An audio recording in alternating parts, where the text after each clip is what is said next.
10,5, on est au-dessus de la moyenne. Pour l'instant, il n'y a pas de souci à se faire. J'ai vu qu'il prenait parfois des heures de soutien le midi. Donc ça c'est pas mal. On voit que c'est un élève motivé pour l'école. Attendez, est-ce que je peux me permettre d'enlever la veste? Ok, merci. Parce que j'ai un petit peu chaud. Je vais la poser juste là. Alors j'en étais où? Oui, donc élève exemplaire. Quelques lacunes en maths, j'ai dit très bon en anglais. On est sur une moyenne générale de 14,5. C'est excellent. C'est excellent par rapport à sa classe et même par rapport à l'établissement. C'est plutôt pas mal. Donc on est vraiment sur un bon élève. Il n'y a pas à vous faire de soucis sur Kevin, madame. Vous avez des questions particulières? Ah oui. Alors effectivement, on est sur un élève exemplaire niveau des notes et de la participation, mais il y a quelques problèmes de bavardage, il est vrai. Donc on a eu 3 mots dans le carnet ce trimestre-ci. 3 mots, si c'est des mots de bavardage, on peut pas leur en vouloir de parler à l'orage, c'est pas très grave. Et il y a 1 heure de colle aussi, oui. Il a mal répondu au prof d'art plastique. Bon, on sait ce que c'est l'adolescence et tout. Je vais pas vous le faire, même moi à mon âge, ça m'arrivait de mal parler, de peut-être répondre un petit peu d'être insolent avec mes professeurs. Mais il n'y a pas à dramatiser, c'est qu'une petite heure de colle. En plus ils se sont expliqués, ça va mieux avec monsieur Ternisien. Ah, voilà, oui, même lui il le dit, ça va mieux. Donc peut-être qu'il allait pas bien ce jour-là, et enfin voilà. Donc non, il n'y a pas de souci à se faire, vous inquiétez pas, c'est courant qu'ils prennent, c'est courant qu'il y ait des mots dans le carnet. C'est juste des mots à l'attention des parents. Voilà, c'est tout, il n'y a pas à dramatiser. Donc non, à part ça, il est exemplaire, j'ai rien d'autre à dire. Vous voulez parler d'autre chose peut-être? On revient sur les maths. Alors, il est vrai qu'il y a peut-être des petites lacunes en maths. Il est peut-être un peu en dessous de la moyenne de classe, qui est à 11,48 et lui il est à 10,5 comme je vous ai dit tout à l'heure. Donc peut-être si Kevin est motivé, après personnellement c'est pas dramatique pour l'instant, 10,5 de moyenne. Si on commence à aller vers le 8,6, là ça sera dramatique. Mais pour ma part j'aime bien enseigner en ne forçant pas les élèves. Si on les pousse à trop travailler, parce que déjà je trouve que l'éducation française donne vraiment beaucoup d'heures et des programmes chargés. Donc si vous poussez trop votre fils à travailler, peut-être que ça l'embêtera. Mais si Kevin, tu me dis que tu es motivé, je peux t'inscrire à des cours de soutien, oui. Donc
classe et ça fait un moteur incroyable.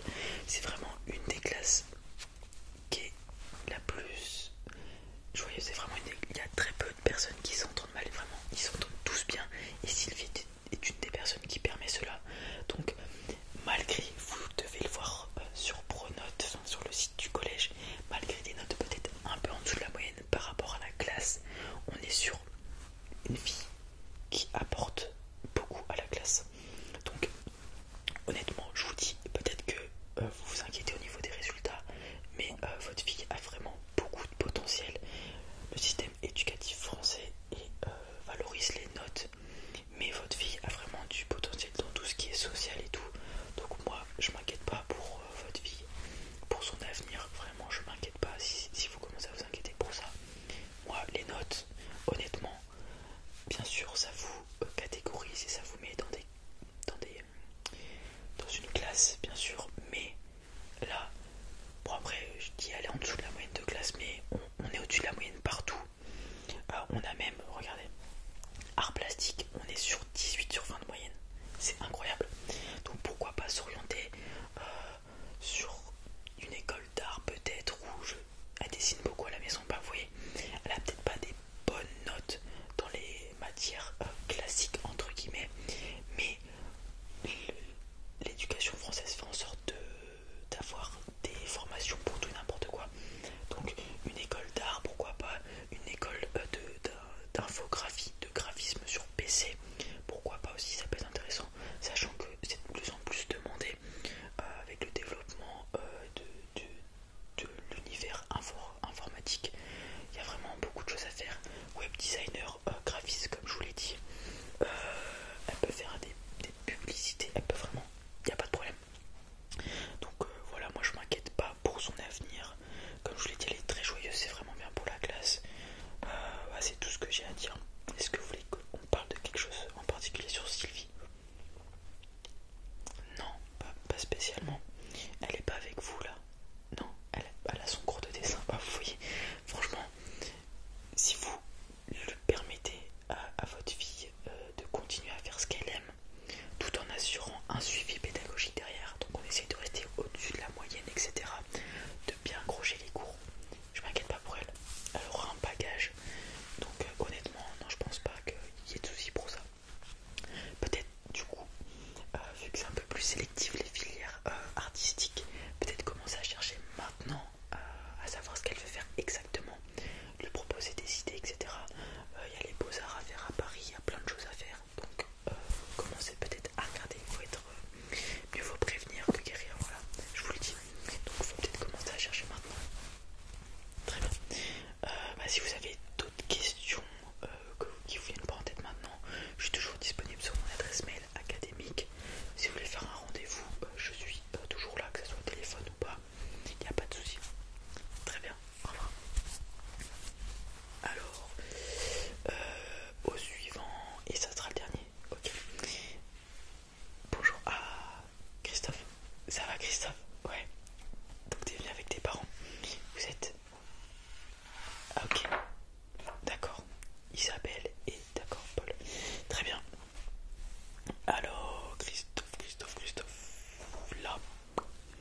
Alors, Christophe, oui, c'est moi qui vous ai convoqué, oui. Alors, vous inquiétez pas, je vous ai convoqué, c'est juste parce que je vois que Christophe, c'est juste une impression personnelle, il a très bien commencé l'année. On avait toujours au-dessus de 14 dans 80% des matières. Et là, depuis un mois et demi, on a des notes en dessous de la moyenne. Donc je me suis inquiété, je me suis permis de prendre rendez-vous avec vous.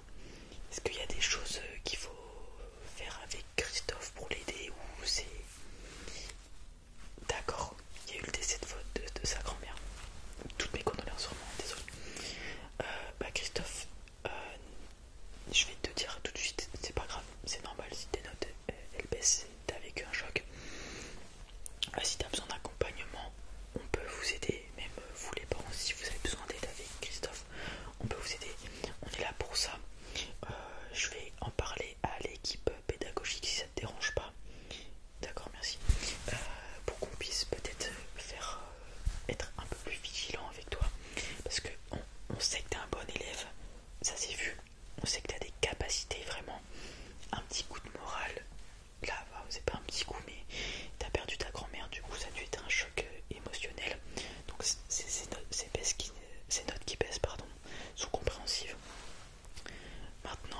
ça va être peut-être un peu dur ce que je vais te dire, mais il va falloir recommencer à retourner doucement sur les chemins de l'école, voilà, passer à autre chose. Ta grand-mère aurait sûrement voulu que tu arrives à continuer bien les cours puisque c'est important. Elle te le disait que l'école c'est important. Ben voilà, j'ai vu aussi dans mon cours que tu parles de moins en moins avec les élèves. Évite de renfermer sur toi-même et essaye de parler avec des gens. Vraiment, ça va te faire le plus grand bien. Donc il faut pas se renfermer sur soi-même. On reprend doucement les cours, profite des vacances là qui arrivent. D'ailleurs c'est les vacances là ce soir. Pour te ressourcer, passe des bonnes fêtes vraiment. Et à la rentrée tu reviens plus fort et tu déclames tout, ok? On fait comme ça Christophe. Ouais, tu peux m'envoyer des mails pendant les vacances, il n'y a pas de souci. À la rentrée s'il y a des choses à me dire, à me faire parvenir, tu me le dis, je mettrai tout en place pour toi. Je sais que ça a dû être difficile pour toi, donc je serai là pour toi, ok? D'accord. Est-ce que, bon c'est moi qui vous ai convoqué, mais est-ce que vous, il y a des choses dont vous voulez parler? Non, pas spécialement. Ah, pardon. Ah, voudrait qu'il a d'accord, intégrer l'UNSS, bah oui, il peut bien sûr, pourquoi? Alors oui, parce que d'accord, en fait non, lorsque vous faites l'UNSS, vous passez prioritaire à la cantine. Donc en fait, dès qu'il aura fini les cours, il ira directement à la cantine, il mangera très rapidement, ce qui lui permettra d'aller après l'UNSS. Ouais, il avait pas le temps sinon. Ok, bah là en fait, il va s'inscrire à l'UNSS et il va passer prioritairement, et du coup il pourra aller à l'UNSS, voilà. Il veut faire quoi? Ah, il veut l'atelier d'échecs, bah oui, c'est très bien. En plus, ça lui permettra de se concentrer, de faire des liens. Oui, non, c'est parfait. Oui, tu veux que je t'y inscrive? Je peux le faire. Ok, bon bah je le ferai. Du coup, je vais me faire ça pendant les vacances. Je t'enverrai un mail du coup pour te dire que t'es bien inscrit. Donc l'échec, si je dis pas de bêtises, c'est le mardi de 13h à 14h. Ouais, c'est ça. C'est parce que tu me disais à 12h30 et du coup t'avais pas le temps d'y aller. Ouais, bah là en fait ce qui va se passer c'est que tu vas finir à 12h30. Le temps que t'ailles déposer ton sac et que t'ailles à la cantine, tu mangeras vers